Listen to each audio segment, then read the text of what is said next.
सिंहासन बत्तीसी की 19वीं कहानी रूपरेखा पुतली की कथा। हर बार की तरह इस बार भी राजा भोज फिर से सिंहासन पर बैठने के लिए आगे बढ़ते हैं, लेकिन तभी सिंहासन की 19वीं पुतली रूपरेखा उन्हें रोकती है और राजा विक्रमादित्य के गुणों की चर्चा करते हुए एक कहानी सुनाती है। एक समय की बात है, राजा विक्रमादित्य के दरबार में दो तपस्वी अपने सवाल लेकर आए। राजा ने उनसे कहा, हे साधु, बताएं आप दोनों के मन में कौन से सवाल हैं। इस पर एक तपस्वी ने कहा, हे राजन, मेरा मानना है कि मनुष्य के मन का नियंत्रण उसके सभी कामों पर रहता है, वह कभी भी उसके खिलाफ नहीं जा सकता है। जबकि साथ आए दूसरे तपस्वी ने कहा, नहीं राजन, मेरा मानना है कि मनुष्य का ज्ञान ही उसके सभी कामों को नियंत्रित करता है और मन भी ज्ञान के अनुसार ही चलता है। राजा विक्रमादित्य ने दोनों तपस्वियों की बातें सुनी और उन्हें कुछ दिन बाद दरबार में आने को कहा।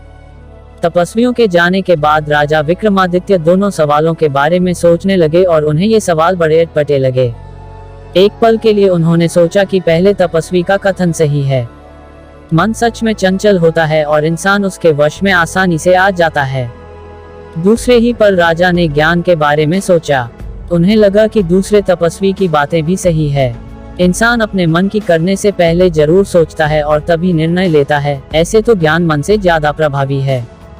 इन दोनों उलझे सवालों का जवाब ढूंढने के लिए राजा वेश बदलकर राज्य में निकल पड़े। कुछ दिनों तक घूमने के बाद उनकी नजर एक गरीब युवक पर पड़ी, जो एक पेड़ के नीचे बैठकर आराम कर रहा था।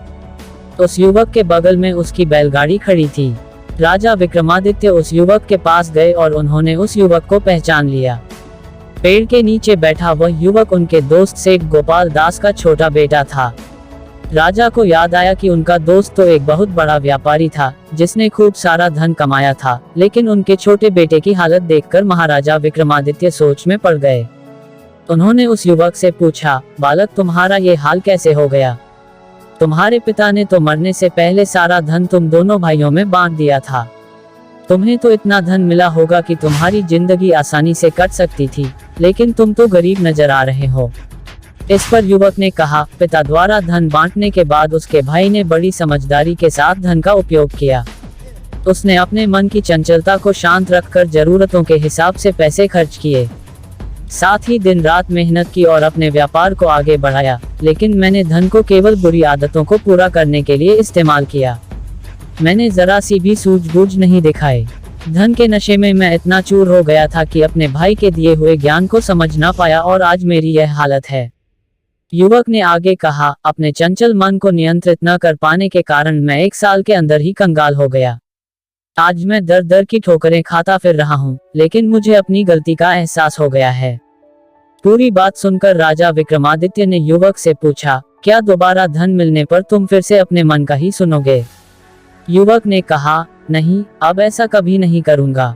इन ठोकरों को खाने के बाद ये ज्ञान मुझे मिल गया है कि इंसान ज्ञान के बल पर अपने मन को भी वश में कर सकता है। युवक की बातों को सुनने के बाद राजा ने उसे अपना परिचय दिया, साथ ही कई स्वर्ण मुद्राएं देकर सद्बुद्धि के साथ व्यापार शुरू करने की सलाह दी। इसके बाद राजा वापस अपने महल लौट आए। उस युवक से मिलने के बाद राजा विक्रमादित्य को दोनों तपस्वियों द्वारा पूछे गए सवालों के जवाब मिल गए थे, इसलिए उन्होंने अगले दिन दोनों को दरबार में बुलवाया। दोनों तपस्वी जब राजा के सामने पेश हुए तो उन्होंने उन सवालों के जवाब दिए। राजा ने कहा, इंसान का मन बार बार उसके शरीर पर नियंत्रण पाने की कोशिश करता है, लेकिन उसका ज्ञान उसे कभी हावी होने नहीं देता है। एक ज्ञानी व्यक्ति कभी भी मन के आगे नहीं हारता है और वह हमेशा अपने ज्ञान से ही चलता है। राजा ने उन दोनों तपस्वियों को उस गरीब युवक की कहानी सुनाई और कहा, अगर मन रथ है तो ज्ञान उसका सारथी होता है, बिना सारथी के रथ कुछ नहीं है। राजा की बातें सुनने के बाद दोनों तपस्वियों को अपने सवालों के जवाब मिल गए थे। राजा की बातों से प्रसन्न होकर दोनों तपस्वियों ने उन्हें एक खड़िया उपहार में दिया। इस खड़िया की एक खासियत थी कि इससे बनाए गए चित्र रात में जीवित हो सकते थे और उनकी बातों को भी सुना जा सकता है। राजा विक्रमादित्य ने ये जानने के लिए कि खड़िया सच्चा है या नहीं, उन्होंने कई चित्र बनाए। खड़िया सचमुच वैसा ही निकला जैसा तपस्वी ने कहा था। धीरे धीरे राजा उसमें मग्न होते चले गए, यहाँ तक कि उन्हें अपनी रानियों की भी चिंता नहीं थी। कई दिनों बाद जब रानियां उनसे मिलने आईं, तो राजा का ध्यान बंटा। राजा ने जब खुद को देखा तो जोर से हंस पड़े। इस पर रानियों ने पूछा, महाराज आप हंस क्यों रहे हैं? तब राजा ने कहा, दूसरों को शिक्षा देने वाला मैं खुद भी मन के आगे विवश हो गया था, लेकिन अब मुझे अपने कर्तव्य का पूरा ज्ञान है। इस कहानी को सुनाने के बाद 19वीं पुतली रूपरेखा राजा भोज से कहती है, अगर तुम्हारे पास भी राजा विक्रमादित्य जैसी काबिलियत है तो ही सिंहासन पर बैठने के लिए आगे बढ़ना। इतना कहकर पुतली वहां से उड़ जाती है और राजा भोज भी वहां से चले जाते हैं। कहानी से सीख। इस कहानी को पढ़ने के बाद बच्चों हमें ये सीख मिलती है कि इंसान को अपने मन को नियंत्रण में रखना चाहिए और सद्बुद्धि से काम लेना चाहिए।